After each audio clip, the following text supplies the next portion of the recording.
Me dhimbje jam i detyruar që në librin që përfundova t'i shtroj këto pyetje dhe me emër për ministrin, presidentin, kryeministrin. Neve sot nuk jemi republik parlamentare, shpjegoj në libër, ligjërisht. Ne jemi shtet kryeministror. Nuk jemi parlamentar. Pse kryeministror? Kuvendi nuk ka më liri të vendimi. Komandon siç ndodhi, çu Ramator shkuvend, kush voton ku do ta gjykojë. Pra, nuk ka më liri dhe mendim ndryshe në grupet parlamentare, veçanërisht PS tani. Pra, nuk ka parlament, është formal. Në vend që kryeministri të shkojë jam llogarinë kuvend, sipas ligjit, kryeministri komandon kuvendin. Vim tek presidenti. Si erdhi president zoti Bajram Begaj?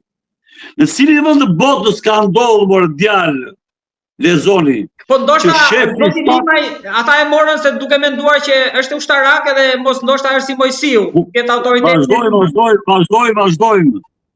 Nuk është Mojsiu zotëri, Mojsiu e ka filluar me shkollë ushtarake me Akademinë e Bashkimit Sovjetik, drejtore gjenerale ndërsa ky është mjek. Dhe në historinë e botës shqiptare themi nuk ka ndodhur kur shefi shtabit përgjithshëm të jetë doktor, pa që komandant toge, komandant kompanie, bataloni, brigate, janë skandalet e Edi Ramës në mbrojtjen e Shqipërisë. Më gjeni një vend të ulem tepte më falni. Ku ka ndodhur në një vend të botës që doktori të bëhet udhëheqës dhe drejtues fotogramatosura, të bëj planet e mbrojtjes, planet e mësymjes, organizon një mjek që bën analizë e njerëzve. Ku ka ndodhur? Dhe duke qenë se kishte shpëtojë tia, e mori sot i president dhe ai kthye noter i kryeministrit, jo presidenti i Republikës Shqipërisë. Ai firmos çai shon ai në gjitha emrimet dhe emron ambasadore 26 vjeçe në Dubai. Skandal. Ku ligje ka që ambasadori aty duhet pak 26 vjeç se do kaloj sekretare 3, sekretare 2, sekretare parë, këshilltar, ministri këshilltar, pastaj ambasadore, siç vjen toger, kapiten, pastaj general, ka ligjet karrierës, ushtarake, politike dhe diplomatike. Po janë si Edi Rama, e me shok të vinë në rruga dhe marrë drejtimin e vendit dhe nuk kanë haberin që është ekonomia, që është diplomacia, që është shkenca, që është mbrojtja. Prandaj qeveri nuk ka si shkencëtar. Shiko çfarë këshilltar është marrin, shiko çfarë amerikan. Shqipëria është krizë të plot drejtimi politik, ekonomik, ushtarak, diplomatik. Largohu Rama, mendo për Shqipërinë, do të shpirti dua dhe unë. Kolonel, në qoftë se ka rrezik potencial siguretat edhe ju, edhe ambasada amerikane, kush janë pikat që rrezikohen më shumë përveç Manzës? Pra si mund na vinë ky, sepse raketa nuk besoj se do hedhin tek ne ata. Jo, këto përveç raketa janë grupe terroriste ndero. Veprimtari terroriste, të cilat shumin e thotë për ambientet të ku mund godasin. Nuk është ke parasysh veprimet e terrorizmit, të terrorizmit fare. Ti therras trurit dhe ti thot më fal Amerikës të filloj bashkëpunim urgjentisht për marrë informacione dhe veprime në kohë. Pa dhe baba thotë të floj gjumë në presidencë, ka marrë fund. Këtura e floj gjumë, që është shara gimika. Ne nuk kemi shtet morgalimar. Të tha shtet kryeministror, një njeri i bë që do qefi dhe me vendime nga jo. Është krizë më e rëndë, u jam aktor nga më kryesorët e krizave të 92-97 në Shqipërinë. Shef kabineti në Ministrinë e Mbrojtjes me Safet Xhulali që bide zjarri i Shqipërisë, ata shoh ushtarak që ngritat Turqi në këmbë me Çilën e Demirelin për shpyrjen e Shqipërisë dhe luftën e Kosovës që kanë vlerësuar shumë sepse mi të mira dhe unë s'kam vënë, nuk kam kur jetën time. Por dhimbje e të mërshme, si tallen me interesat kombëtare, si tallen me jetën e këtij popull të varfër, që është vend shumë i pasur, po nga vjedhjet masive të qeverie, popull varfërot për ditë. Shkurt, Shqipëria është e kërcënuar në gjithë drejtimet.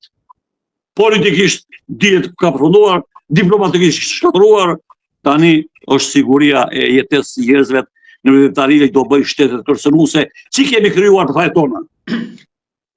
Kolonel, tani si mendoni që do vazhdoj, sepse ministri tha që alarmi është dhënë për ambasada e ka dhënë për shtetasit e saj amerikanët, nuk është se edhe për ne. Po shteti amerikan ku jeton në qiell apo tonë shqiptare? Po e ka dhënë hapësirën të tokësore shqiptare ku janë shtetet amerikanë. Nuk ka dhënë qiell të Shqipërisë, në tokën shqiptare. Ruani totë. Të amerikanë që në Shqipëri, nga kjo. A janë të shmëndur mondial, nuk janë normal. Ambasada amerikane e ka alarmin për hapësira tokësore në Shqipëri. Ku jetojnë amerikanë dhe janë institucionet amerikane. Pra Shqipëria këtu. A kupton çfarë ministri është ai? Se nuk e njoh. Kolonel, po nga ana diplomatike, një mesazh përpara se të bëhet publik. Ju e thatë pak më lart, por për ta sqaruar edhe një herë. I shkon më përpara kryeministrit dhe institucioneve, pastaj bëhet një postim, një deklaratë publike në këtë rast, pra i ka shkuar një mesazh i qeverisë për këtë rrezikun, pastaj u publikua apo e marrin ata institucionet e marrin. Ne kemi marrëdhëniet e bashkëpunimit të sigurisë dhe të mbrojtjes me Amerikën dhe me NATO mondiale. Dhe të gjitha informacionet që janë bërë kërcënim në Shqipëri vinë me njëherë qeverisë, me njëherë. Dhe pastaj më del deklarimi nga përfaqësia e ambasadës. Të forës prerë, kur isha në Turqi, për kërcënimet që i vini Shqipërisë, dhe Turqi u dërgoja unë gjetisht unë i pari, me radiogram, me shifër, ministrin mbrojtjes dhe president Republikës. Dhe pastaj bën deklarata pesarse. Shileri bëni deklarata mas e torkua me mua, që unë isha formuar të shtetin shqiptar. Ka rregulla marrëdhënie diplomatike, ka rregulla bashkëpunimi ndërshtetëror. Por ne kemi parasysh kanal nga rruga. Njerëz paftë të parsimuar ka pushtuar qeverinë. Të paftë, ne nuk kemi leadership politik, diplomatik dhe ushtarak në Shqipëri. Është i rekrutuar komplet sistemi, vije klanet dhe grupet e tyre.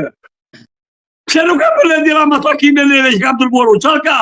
Se e tramë të vërtetës. Se e di shumë mirë ku janë kuadrot që kanë punuar dhe sot vazhdojnë dhe pse janë nuk janë detyrë shtetërore, kontribojnë për suleve dhe fare, nuk e dëgjon. Pse ka frikë? Gjithë dhe botës, institucionet e pavarura, i thrasin dhe bisedojnë me ta, dëgjojnë mendimet. Pse? Që është gjytur të gryp? Është shumë e thellë problemi. Shikoni si po vinë gjëra një pas tjetër. Bashkimi Evropian e ka bllokuar. Se mbron hajdutën e Shqipërisë të vërtetuar nga Spaku, Balluku dhe gjithë qeveria rekrutuar. Në anën tjetër shikoni ç'po ndodh në Amerikën. Shikoni ç'po ndodh tani me Iranin. Futbolli ka futur krizë të gjithashme në pasiguri politike, ekonomike, ushtarake, sigurie, jetësore.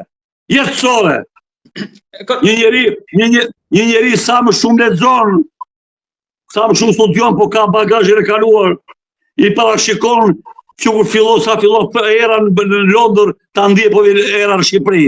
Nësa ku vjen llumi në qeveri, nuk mendoj fare për era që vjen nga jashtë. Ky është defekti i madh. Nuk kemi leadership me krye Edi Ramën. Largo Edi Rama për Shqipërinë.